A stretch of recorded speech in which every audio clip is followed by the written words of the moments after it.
Hola nuevamente, amigos amantes de la animación japonesa y los videojuegos. Soy el genial Chiba Sephiroth. En esta ocasión les traigo un pequeño atisbo al género space opera japonés, además de comentar la vida y obra de un autor muy particular de la animación japonesa. Pero para entender mejor el contexto necesito comenzar explicando ligeramente una de las principales influencias culturales de la producción artística japonesa tradicional y que se ha ido perdiendo últimamente en la generación del anime contemporáneo. Con esto me refiero a lo siguiente.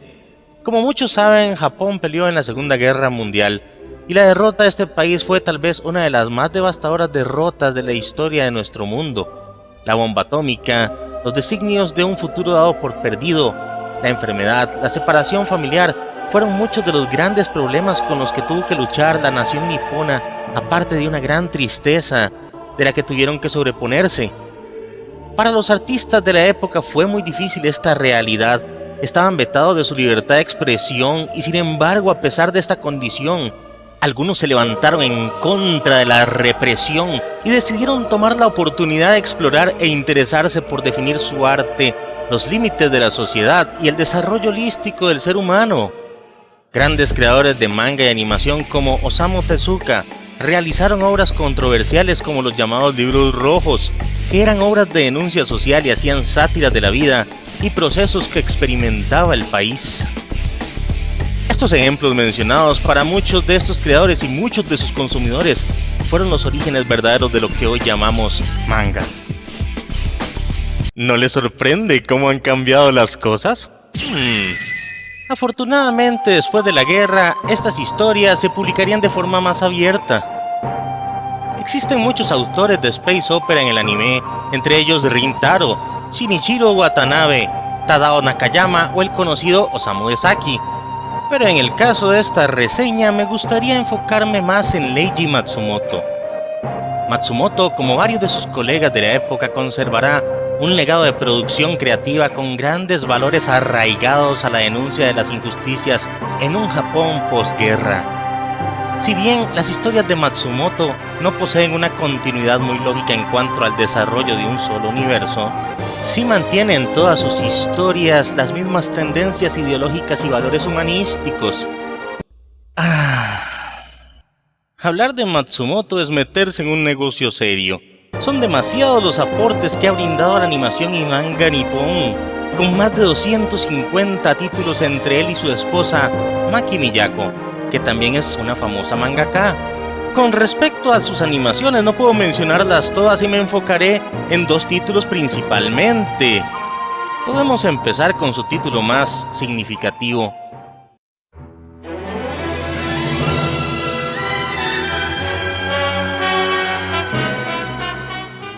Capitán Harlock, también llamado Capitán Raimar en Latinoamérica, o también conocido como Albator, el corsario del espacio.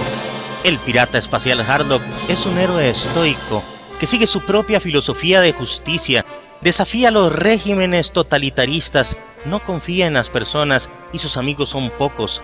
A pesar de esto, no necesita una razón para defender a cualquiera que lo necesite, más que la fuerza de su espíritu y un profundo sentimiento de amor por la libertad arraigado en las profundidades de su corazón. Como todo estoico, es fuerte y sereno ante la desgracia, y al igual que su creador Matsumoto, acostumbra llevar el número 42 en su ropa, que simboliza que no le teme a la muerte.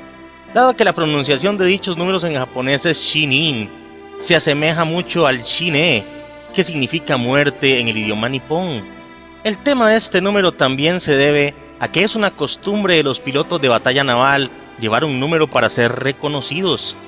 Las series de Capitán Harlock han tenido muchos cambios de trama en sus diferentes presentaciones, pero el tema principal va relacionado con el mismo ecosistema social en el cual la Tierra ha alcanzado la expansión espacial y el viaje estelar, pero a su vez se ha contaminado y ha caído en la destrucción por una guerra contra invasores extraterrestres, y la población del mundo ha sucumbido a la subyugación y la desesperación por la derrota. Suena similar a algo, ¿no lo creen? El carácter incansable de Harlock lo lleva a rehusarse a aceptar la derrota y reúne una tripulación de individuos que comparten sus ideales y trabajan fuera de la ley a bordo de su nave, el Arcadia, rebelándose contra el conformismo y la pasividad de los gobernantes terrestres sometidos.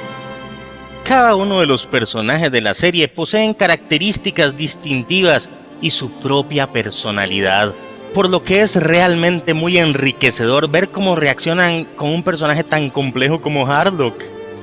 Para no hacer spoiler de la serie, a los personajes solo los mencionaré, pero sin entrar mucho en sus detalles. El mejor amigo de Harlock es Toshiro Oyama, el creador de la Arcadia, y él mismo es un personaje sumamente significativo y simbólico de la saga. El Arcadia en sí mismo también es un personaje que a modo idealista significa libertad, y esto lo indica la bandera de la calavera y las tibias atravesadas, que tiene el mismo mensaje del número 42. En ciertas versiones de la serie hay una connotación aún más profunda de su significado, por un secreto que posee en su interior. Esmeraldas es una pirata muy similar a Harlock.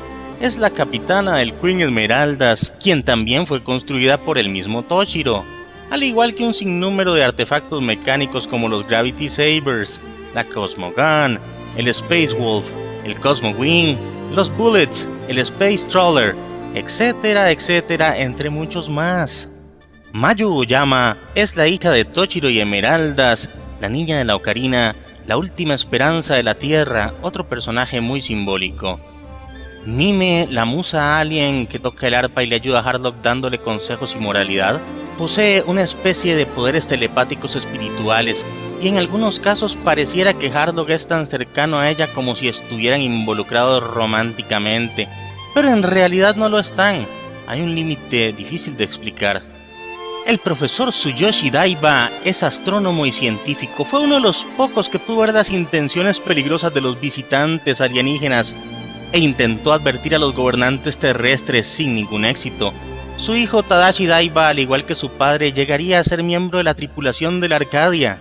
Por último, pero no menos importante, Kei Yuki es una combatiente ágil y versátil, y es un oficial de alto rango en el Arcadia. Hablando de la trama, existen muchos tópicos valiosos que tocan las series de Harlock, temas muy maduros e importantes como la deshumanización de los seres, al punto que existe una raza que literalmente sacrificó las almas de cada uno de sus individuos para convertirse en androides inmortales. Este tema se toca en varias series de Matsumoto, no solo en Harlock. Los valores humanos están presentes en todos los personajes. La amistad, el valor, el honor, la confianza y la justicia están bien ubicados. Y las series de Capitán Harlock representan un legado que todo aficionado a la animación japonesa debe experimentar. También el Corsario hace aparición muchas veces en el universo de Matsumoto, incluso en series que no tienen que ver propiamente con la historia del mismo personaje. Así que trataré de mencionar las series que se tratan más de Harlock para que así ustedes puedan apreciarlas independientemente. Space Pirate Captain Harlock, la serie de 1978. Captain Harlock The Mystery of Arcadia, una película resumen de la serie. Arcadia of My Youth en 1982. Endless Road Orbit SSX en 1984. Harlock Saga en 1990. Capitán Harlock Endless Odyssey en el 2002 y nada más y nada menos que dirigida por Rin Taro. Por último, Space Pirate Captain Harlock, la película del 2013 con un elenco de lujo, entre los que destacan Harutoshi Fukui, el autor de Gundam Unicorn del universo UCE, el director de Appleseed Shinji Aramaki, y junto con este el diseñador mecánico también de Appleseed Atsushi Takeuchi. Y para finalizar la escalera de la gloria del anime envueltos en esta gran película, el diseñador de personajes de Ninja Scroll Yutaka Minowa. Pero continuando con el video, la segunda serie de Matsumoto que voy a mencionar y que es una de las más representativas del género Space Opera, ya la había mencionado anteriormente en varios videos del canal, además de que también cuenta con una reseña propia para este título, la famosa serie Uchusenkan Yamato, también conocida en Norteamérica como Star Blazers. Así que por esta razón solo haré un resumen pequeño de la trama. Esta extraordinaria serie se ubica cronológicamente alrededor del año 2199, como el título de su reedición moderna, y aunque no haya mucha relación entre ambas series, solo diré que Harlock se supone que está situada en el 2977. Es un dato curioso, ¿no? La raza alienígena llamada Gamilas envía un misil radiactivo a la superficie de la Tierra y la vuelve inhabitable. La humanidad se ha retirado a las ciudades subterráneas, pero poco a poco la radiación está afectándoles y el tiempo estimado para la extinción de la raza humana es de 1 año. La flota terrestre no podía hacerle frente a los Gamilas y afortunadamente dio con una cápsula que contenía unos diseños para poder desarrollar un motor que les permitirá viajar a muchísima más velocidad que la velocidad de la luz, y una oferta de ayuda de la reina Starsha del planeta Iskandar, que se encuentra en la galaxia enana de la nube de Magallanes a 163.000 años luz de la Tierra. Ella dice poseer un dispositivo, el Cosmo Cleaner D o Cosmo DNA, que puede limpiar la radiación del planeta. Y así fue como los habitantes de la Tierra construyeron una gran nave espacial con el motor diseñado según los planos encontrados, construida a partir de la legendaria nave de batalla japonesa la Yamato, con el propósito de ir a Iskandar y salvar el planeta. Como pudimos notar, se divisa muy claramente la relación con la Segunda Guerra Mundial en esta serie. Yamato es la serie más importante del space opera japonés con la que se dio inicio a él, e incluso actualmente se está realizando un remake del que he hablado varias veces, inclusive con una animación un poco más moderna que podría ayudar a la asimilación del contenido para los fans actuales, además de varias películas y hasta un live action, por lo que les invito a disfrutar esta serie y ponerle un poco de atención. Como les mencioné, las series y trabajos de Matsumoto son incontables, con un sinnúmero de temáticas e historias que necesitaría un documental de muchas horas para poder ver en su totalidad, pero por el momento se podría decir que estas dos son las más importantes de su trabajo. Mucho del anime moderno ha perdido su influencia cultural tradicional japonesa, e incluso los mismos creadores del anime se quejan, y no solamente por la falta de temas y profundidad, sino por las exageraciones, los diseños irreales y la animación sintética actual.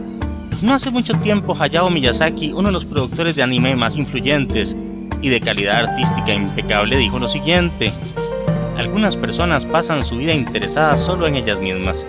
Casi toda la animación japonesa se realiza sin siquiera tomar como base la observación de personas reales. Ya sabes, es producida por seres humanos que no soportan ver a otros seres humanos. Es por eso que la industria está llena de otakus. En otra de las conferencias de prensa, no escatimó en decir que el problema de la animación actual es que estaba hecha para otakus. Tal vez Japón y las estrategias comerciales masivas, como en la historia de Yamato, están en un punto de no retorno, llenando el mundo del anime de una radiación de superficialidad y falta de calidad artística y basadas en experiencias de realidades humanas.